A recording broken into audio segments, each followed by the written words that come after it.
1. Water chipped away at the stain in the rusty basin. It ran brown toward the plug hole, like old blood, stinking of metal from the ancient pipework. Jan scrubbed his hands under the faucet, grating his skin with a scouring brush over and over, again and again. But nothing helped. His skin was contaminated, infested with decay.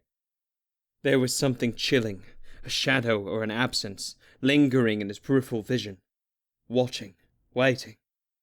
He scrubbed and scrubbed, more soap, more water. He noticed his bleeding hands were trembling and forced himself to stop.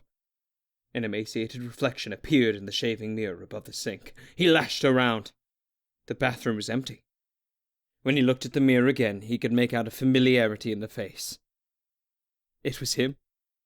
It had always been him. His head started throbbing. He knew what he had done, even if he could not comprehend it. The pain worsened. He turned, hitting his legs on the frame of a bed.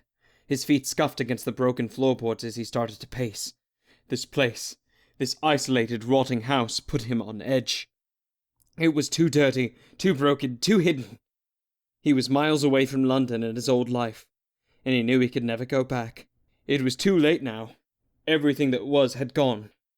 He'd lost it all. But he'd accepted that when he'd agreed to leave. His home was to be this crumbling cottage in the middle of nowhere, stripped of everything but the barest essentials: water, electricity, dust. The thumping in his head was getting louder, more demanding. But it wasn't in his head at all. Someone was hammering on the door. He froze. Behind him, wedged in the corner, was a body. There was nowhere to hide it, nowhere to hide himself. The hammering stopped and the lock clicked open. Jan swallowed. A man filled the entranceway. He was older than Jan, with a face corroded by malice. Behind him was a teenage girl. Jan found her far more unsettling than a thug companion. He pushed himself to remember their names. Derek and Marie. They were an unlikely pair, drawn together by their only commonality, their powers. They were both reachers, just like the other. Jan was afraid of them and what their presence awakened inside of him. Reachers were outlawed in England. If discovered, they were locked away. With good reason, too. Reachers were violent and dangerous. They were cunning and fixated on bringing down society. And here he was with two of them, standing as though they all belonged together. He didn't understand their powers or why a part of him reveled in being around them.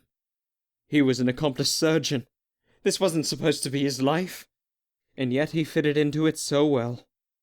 So terribly, terribly well.